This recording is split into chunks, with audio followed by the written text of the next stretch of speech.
সুপ্রিয় দর্শকবৃন্দ, ABC learning ঢাকার পক্ষ থেকে আপনাদের সবাইকে জানাই স্বাগতম। আপনাদের অসংখ্য ধন্যবাদ। আপনারা এই চ্যানেলের ভিডিওগুলো নিয়মিত দেখছেন, শেয়ার, সাবস্ক্রাইব, লাইক এবং সর্বোপরি আপনার মূল্যবান মতামত প্রদান করছেন। আজকে আপনাদের সাথে শেয়ার করব international accounting standard IS 16 property plan equipment এর চতুর্থ পর্ব।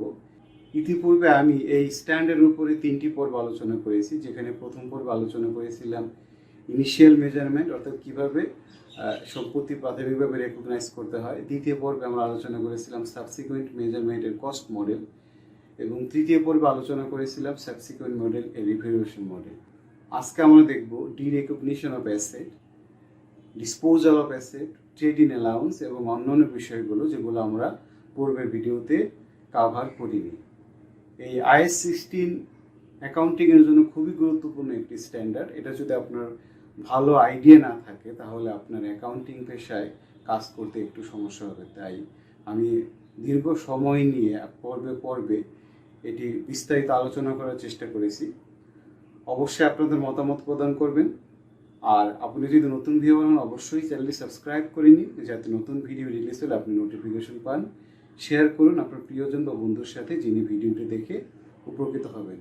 আর হ্যাঁ, সর্বোপরি আপনার মূল্যবান মতামত প্রদান করুন, যাতে আপনার মতামতের উপর ভিত্তি করে আমি নতুন ভিডিও তৈরি করতে পারি। তাহলে চলুন শুরু করি আমাদের আজকের পর্ব, international accounting standard IS 16 property plant and ইকুইপমেন্টের চতুর্থ পর্ব, যেখানে আমরা দেখব derecognition of asset, disposal of asset, trade in allowance এবং অন্যান্য বিষয়, যেগুলো পূর্বের 3টি পর্বে আলোচনা করিনি।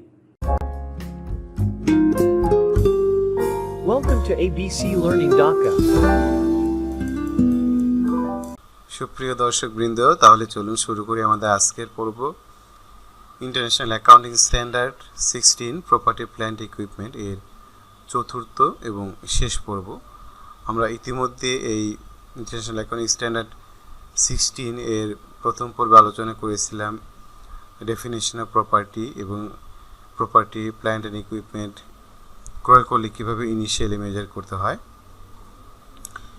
এরপর আমরা দেখেছিলাম ভিডিও 2তে সাবসিকুয়েন্ট মেজারমেন্ট, যেখানে কস্ট মডেল নিয়ে আমরা বিস্তারিত আলোচনা করেছি, এবং ভিডিও 3তে আমরা আলোচনা করেছিলাম সাবসিকুয়েন্ট মেজারমেন্টের রিভ্যালুয়েশন মডেল। সেখানে দেখেছিলাম রিভ্যালুয়েশন মডেল ফলো করলে কীভাবে আমাদের ট্রিটমেন্ট দিতে হয়, কোন কোন ক্ষেত্রে আমরা রিভ্যালুয়েশন মডেল অ্যাপ্লিকেবল, কোথায় সুবিধাজনক, কোথায় অসুবিধাজনক, এর সুবিধা কী অসুবিধা কী, এই বিষয়গুলো বিস্তারিত আলোচনা করেছি। আশা করি সবাই দেখেছেন। এবং আজকে যেটি আলোচনা করব, লাস্ট ভিডিও, সেটি হলো IS 16 PP এর পার্ট 4, যেখানে আমরা দেখব ডেপ্রিসিয়েশন, ডিরেকগনিশন এবং ট্রেড ইন অ্যালাউন্স, বা যেটা অদল বদল অফার বা বিক্রি করে দিলে বা কোনো সম্পত্তি বই থেকে ডিসপোজ করে দিলে কীভাবে আমরা ট্রিটমেন্ট দিই, সেই বিষয়গুলো আপনাদের সাথে আজকে শেয়ার করব। তাহলে প্রথমে আমরা দেখে নিই ক্যারিং অ্যামাউন্ট বা ক্যারিং ভ্যালু কী। এই বিষয়ে আমরা বিস্তারিত পূর্বে আলোচনা করেছি এবং দেখেছি অনেক সময়। Carrying amount equal cost of PP minus any subsequent depreciation, এটা আমরা জানি এবং অলরেডি আলোচনা করেছি। আরেকটি টার্ম এখানে আমরা জেনে রাখি, fair value of an asset, অর্থাৎ বর্তমানে যে মূল্য, যে আর্মস লেন্থ ট্রানজ্যাকশনে কোনো প্রকার বায়াস না হয়ে যদি মার্কেটে যে জিনিসটি বিক্রি করা যাবে, সেটাকে বলা হচ্ছে কি আমার fair value of an asset. অর্থাৎ fair value is an amount for which an asset could be exchange between knowledgeable willing parties in an arm's length transaction. অর্থাৎ যিনি ক্রেতা তিনিও জানতেছেন এর দাম কত, যিনি বিক্রেতা ইনিও জানতেছেন এর দাম কত। ঠিক একইভাবে fair value of liability, an amount for which a liability could be settled between knowledgeable willing parties in an arm's length transaction. একইভাবে যে এই জিনিসটা আমার লায়াবিলিটি কত টাকা সেটেল হচ্ছে, এই বিষয়টা সবার জানা থাকে। Now the important concept of IS 16 PPE is depreciation. So depreciation is the systematic allocation of depreciable cost of an asset over its useful life. আপনারা জানেন ভালো করে যে IS 16 হলেই টেনজিবল অ্যাসেট, আর টেনজিবল অ্যাসেট হলে তার উপর একটা ডেপ্রিসিয়েশন চার্জ হয়। এই ডেপ্রিসিয়েশনগুলো আমাদের ক্ষেত্রভেদে কখনো স্ট্রেট লাইন, কখনো সাম অফ পেয়ারটিজিট মেথড, কখনো স্ট্রেট মেথড, কখনো রিডিউসিং ব্যালেন্সিং মেথড, কখনো অ্যাক্সিলারেটেড ডেপ্রিসিয়েশন মেথড, আবার কখনো ইউনিটস অফ অ্যাক্টিভিটিস মেথড। এটা নির্ভর করে টাইপস অফ পিপি এর উপরে।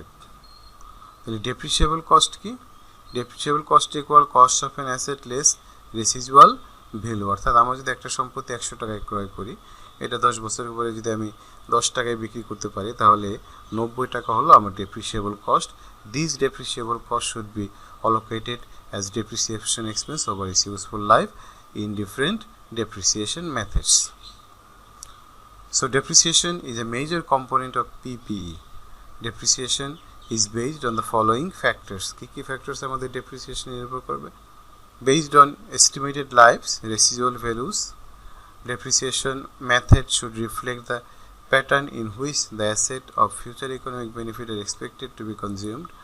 অর্থাৎ যতটুকু ফিউচার ইকোনমিক বেনিফিট যেখান থেকে কনজিউম করব সে পরিমাণ এর উপর ডেপ্রিসিয়েশন চার্জ করতে হবে।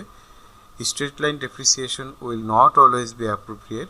অনেক ক্ষেত্রে আমরা বিভিন্ন সম্পত্তি দেখে থাকি প্রথম দিকে আমরা এর সুবিধা বেশি পাই, সেজন্য অ্যাক্সিলারেটেড ডেপ্রিসিয়েশন হতে পারে, যেমন কম্পিউটার, মেশিনারিজ, গাড়ি, ইঞ্জিন, এগুলোর উপরে সাধারণত আমরা straight line depreciation method apply করি না। Treat any change প্রসপেক্টিভলি.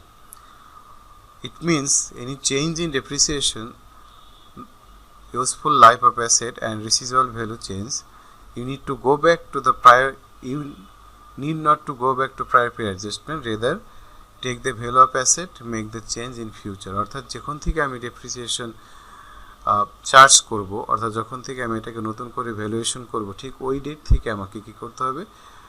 প্রসপেক্টিভলি depreciation method বা চেঞ্জ বা অ্যাসেট চেঞ্জ সেটাকেই করতে হবে। ভবিষ্যতে পূর্বের কোনো প্রায়র পিরিয়ড অ্যাডজাস্টমেন্ট ডেপ্রিসিয়েশনের সাথে অ্যাডজাস্ট করা যাবে না। এরপর একটা কনসেপ্ট রয়েছে আমাদের এখানে, কম্পোনেন্ট ডেপ্রিসিয়েশন। কম্পোনেন্ট ডেপ্রিসিয়েশনটা কি? When an item of PPE is comprised of significant parts for which separate depreciation method or useful life are appropriate, each part must be depreciated separately. অর্থাৎ আমাদের যদি কোনো একটা কম্পোনেন্ট অ্যাসেট থাকে, যেমন একটা aircraft থাকতে পারে, একটা ভিসেল থাকতে পারে, একটা বড় শিপ থাকতে পারে, সেক্ষেত্রে এক একটা কম্পোনেন্টের ডেপ্রিসিয়েশন এক একভাবে চার্জ করতে পারে। সেক্ষেত্রে আমাদের যদি টোটাল অ্যাসেটটাকে আমরা বিভিন্ন অংশে ভাগ করে প্রত্যেকটা লাইফ অফ সার্ভিসের উপর ভাগ করে আমরা কী করতে পারি? ডেপ্রিসিয়েশন চার্জ করতে পারি। আমরা একটা এক্সাম্পল এই বিষয়ে দেখব কীভাবে আমরা চার্জ করতে পারি। Components can be physical such as aircraft engine, যে একটা এয়ারক্রাফট ইঞ্জিনের ওভারহোলিং থাকে, তারপরে এটার মেশিনারিজ থাকে বা এটার বডি থাকে, এগুলো কীভাবে আমরা দেখিয়ে থাকি সেটাই হলো আমার physical component. It can be non physical such as major inspection, অনেক ক্ষেত্রে ইন্সপেকশন কস্টকে আমার কম্পোনেন্ট ডেপ্রিসিয়েশন আমি চার্জ করে থাকি। Component depreciation is not commonly used in US GAAP, so it is a special IFRS. Sometimes it can be asset generation. It is similar but not the same. আমরা ছোট্ট একটা example দেখি component depreciation. On 1st January 2021, বিমান Bangladesh airlines acquires a new piece of baggage handling machinery at a cost of 100 lakh with an estimated useful life of 10 years. 10 বছরের জন্য বিমান Bangladesh airlines একটি luggage handling machine ক্রয় করলো যার দাম 1 কোটি টাকা। The machine has an electrical motor that must be replaced in every 5 years. অর্থাৎ এই যে 100 লক্ষ টাকার মধ্যে একটা মেশিন রয়েছে, তার মধ্যে একটা ইলেকট্রিক্যাল মোটর, সেটা আমাকে অবশ্যই 5 বছর পরে পরে কী করতে হবে? চেঞ্জ করতে হবে, যার মূল্য 1 লক্ষ টাকা। In addition, by law, the machine must be inspected every 2 years. The inspection cost is 20,000 টাকা। প্রতি 2 বছরে এটা কি করতে হবে? ইন্সপেকশন করতে হবে যে মেশিনটি ঠিক রয়েছে কিনা। আমার রিকোয়ারমেন্ট কি? Calculate cost, useful life and depreciation of each component.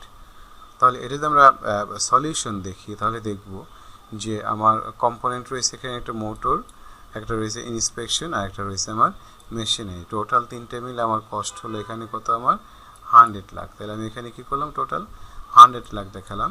এখন এই 100 লাখ টাকার মধ্যে আমার মোটর হলো আমার 1 লাখ, তাহলে মোটরটা দেখালাম আমার 1 লাখ টাকা, আর আমার ইন্সপেকশন কস্ট রয়েছে 20,000 টাকা। তাহলে ইন্সপেকশন কস্ট 1 লাখ টাকা 20,000 হলো 0.2 লাখ।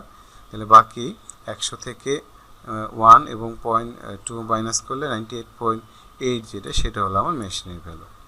তাহলে এটার মোটর ইউজফুল লাইফ 5 ইয়ার্স, তাহলে ডেপ্রিসিয়েশন আমি করলে 0.2 লাখ, ইনস্পেকশন 20,000, যেটা আমি যদি 2 বছর ইউজফুল লাইফ ধরি সেটা হলো আমার 0.1, এবং মেশিন 98.9, এর 10 ইয়ার্স ডেপ্রিসিয়েশন লাইফ হলে প্রতি বছর 9.88, তাহলে আমার টোটাল ডেপ্রিসিয়েশন হচ্ছে 10.18 লাখ টাকা পার ইয়ার ডেপ্রিসিয়েশন। এইভাবে যদি আমাদের কম্পোনেন্ট ওয়াইজ কোনো মেশিনারি থাকে আমরা ডেপ্রিসিয়েশন আলাদা করে দেখাতে পারি। Another concept of PPE, derecognition of PPE.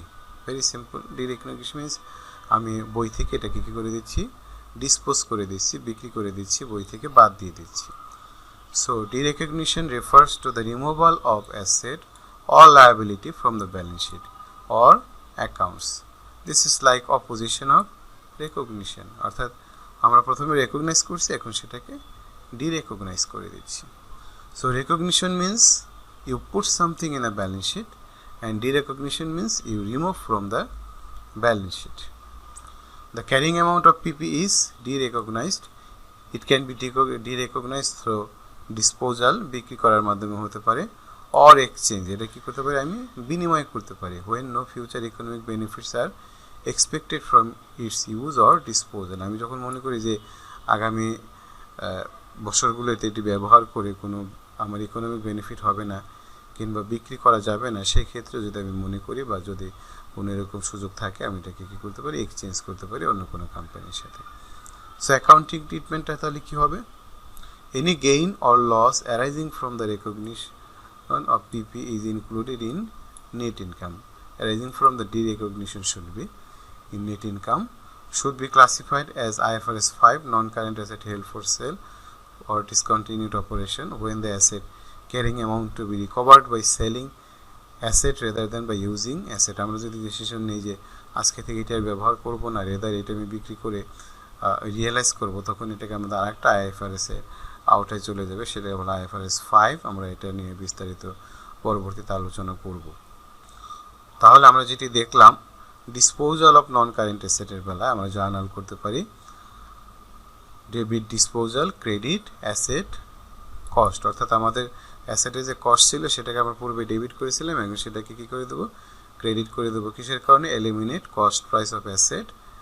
আর এটার এগেনস্ট যদি কোনো অ্যাকুমুলেটেড ডেপ্রিসিয়েশন থাকে সেটাও আমরা কী করে দেবো, এখন অ্যাকুমুলেটেড ডেপ্রিসিয়েশন আমরা জানি ক্রেডিট যে থাকে সেটা আমরা এখন ক্লোজ করতে হলে debit accumulated depreciation, credit, disposal. অর্থাৎ সবগুলোকে আমরা একটা রিয়েলাইজেশন অ্যাকাউন্ট বা ডিসপোজাল অ্যাকাউন্টে নিয়ে আসছি। থার্ড ওয়ান, যদি কোনো বিক্রি করে টাকা পাওয়া যায়, cash debit, disposal account, credit. আমি ডিসপোজাল অ্যাকাউন্টে এখানে একটা ইনকাম স্টেটমেন্ট অ্যাকাউন্ট বা প্রফিট অ্যান্ড লস অ্যাকাউন্ট, যার ডেবিট ব্যালেন্স হলে আমার লস, ক্রেডিট ব্যালেন্স হলে আমার গেইন। এরপরে number 4, debit disposal credit income statement. অর্থাৎ ডিসপোজালের যে ক্রেডিট ব্যালেন্স থাকে সেটা আমরা ইনকাম স্টেটমেন্টে ক্লোজ করে দেবো for gain on disposal. Opposite যদি হয়, লস হয়, তাহলে debit income statement, credit disposal. তাহলে প্রফিট আর loss on disposal equal carrying value of asset minus net sale. Profit or loss on sale of non-current assets should be shown in income statement in the year of disposal occurs। যে বছরে আমার বিক্রি হবে সেই বছরে আমি income স্টেটমেন্টে দেখাবো। The remainder of the revaluation reserve on the asset should be transferred to retained earnings। এরপরে যদি অতিরিক্ত থাকে, যেটা আমরা পূর্বে রিভ্যালুয়েশন মডেলও আলোচনা করেছিলাম, সেটা রিটেন আর্নিংসে ট্রান্সফার করে দেবো অথবা ইকুইটি ট্রান্সফার করে দেবো। আমরা আরেকটি অঙ্ক দেখি ডিসপোজালের। Property costing $750,000 was purchased on 1st January 2021 and is being depreciated over its useful life of 10 years. It has no residual value। 10 বছরের জন্য আমি একটি অ্যাসেট ক্রয় করেছিলাম $7,50,000 2021 সালে। At 31st December 2021 the property was valued at $810,000। অর্থাৎ December 31st 2021 এর valuation করলাম $8,10,000। There was no change to its useful life। Useful life আমাদের কোনো চেঞ্জ নেই, অর্থাৎ পূর্বে 10 বছর যে ছিল সেটাই। On 31st December 2023, 2 বছর পরে the property was sold for $900,000. What is the profit or loss on disposal? So এটা যদি আমরা দেখি তাহলে দেখবো আমার সেলস হচ্ছে কত, আমি সেল করতেছি কত $900 এখানে জিরো যদি অমিট করি আর সিবি এট 31 ডিসেম্বর আমার দিয়ে আছে 810 যেটা কোথায় আমরা দেখব এই যে 810 দিয়ে আছে আমার এখানে আর আমার নিউ ডেপ্রিসিয়েশন আমার বাকি 2 বছর থাকতেছে তাহলে 2/9 তাহলে 180 তাহলে সিবি অন 31 ডিসেম্বর 2023 হচ্ছে 630 তাহলে আমি 900 টাকা বিক্রি করছি 630 টাকার অ্যাসেট তাহলে গেইন অন ডিসপোজাল 270 এভাবে আমরা গেইন অন ডিসপোজাল দিতে পারি জানা দিতে পারি কি ডেবিট ডিসপোজাল ক্রেডিট অ্যাসেট অর্থাৎ আমি অ্যাসেটের যে ক্যারিং ভ্যালু সেটা ছিল কত টাকা 810 সেটাকে ডেবিট ছিল এটা আমরা ক্রেডিট করে দিলাম ডেবিট করলাম অ্যাকুমুলেটেড ডেপ্রিসিয়েশন ক্রেডিট ডিসপোজাল 180 যে আমাদের অ্যাকুমুলেটেড ডেপ্রিসিয়েশন নতুন করে হলো এই যে 2 বছরের জন্য আর আমি আবার কি করলাম ডেবিট করলাম ক্যাশ ক্রেডিট ডিসপোজাল জাস্ট আগে যে জার্নালটা করেছিলাম 900 যেটা আমি কি করলাম বিক্রি করলাম $900 এই যে এখানে যেটি দেয়া আছে আর গেইন হলো আমার কত 270 তাহলে হলো কি আমার ডেবিট হলো disposal credit income statement for gain on disposal finally আরেকটি পয়েন্ট আমি আপনাদের সাথে আলোচনা করব সেটা হলো disposal through part exchange agreement or trade in allowance TIA যেটা আমরা ক্ষেত্রে বলি অদল বদল অফার যে কোন নতুন টিভি কেনার জন্য ক্ষেত্রে পুরাতন টিভিটা আমরা কি করে দিই কোম্পানির নিকট ট্রান্সফার করে দিই বা নতুন অ্যাসেটটি ক্রয় করার জন্য পুরাতন অ্যাসেটটি আমরা ট্রান্সফার করে দিই এই ক্ষেত্রে যদি আমাদের কোনো গেইন বা লস হয় সেটা আমরা কীভাবে ট্রিটমেন্ট দেখাতে পারি A part exchange agreement arises when an old asset is provided in part payment for a new one. The balance of new asset is being paid in cash. বাকিটা আমরা কি করব নতুনটার জন্য ক্যাশ পে করব recording procedures দুইটাই same ডিসপোজালের মতোই remove the original cost of non current asset তাহলে ডেবিট হবে disposal credit non current asset remove accumulated depreciation same as previous debit accumulated depreciation credit disposal থার্ডও আমাদের একটু change record the part exchange allowance as record অর্থাৎ পুরাতনটার যদি আমি কোনো পার্ট এক্সচেঞ্জ অ্যালাউন্স পেয়ে থাকি যেমন 10 টাকা ছিল মূল্য সেটা আমি 15 টাকায় বিক্রি করলাম তাহলে পার্ট এক্সচেঞ্জ পেলাম আমি 5 টাকা তাহলে debit non current asset credit disposal number 4 এখন নতুন অ্যাসেটের জন্য যদি আমি কোনো সম্পত্তি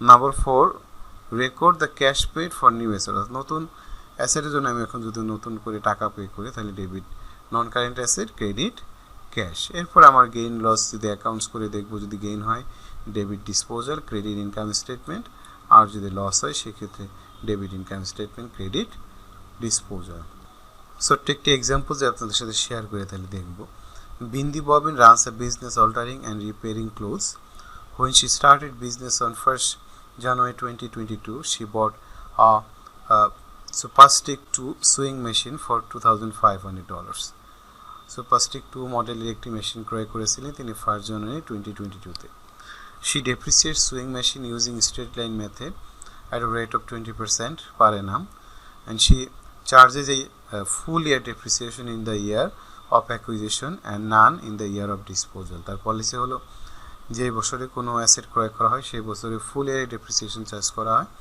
এবং যে বছরে এটি বিক্রি করে দেওয়া হয় সেই বছরে কোনো ডেপ্রিসিয়েশন চার্জ করা হয় না The business has now grown such that she needs a faster machine and she will upgrade to the Superstick 5 during December 2025 সে বলল যে আগে যে মডেল 2 মেশিনটি ছিল সেটি চেঞ্জ করে মডেল 5 মেশিনটি ক্রয় করবে because her business has grown rapidly The Superstick salesman has offered her a part exchange deals as follows.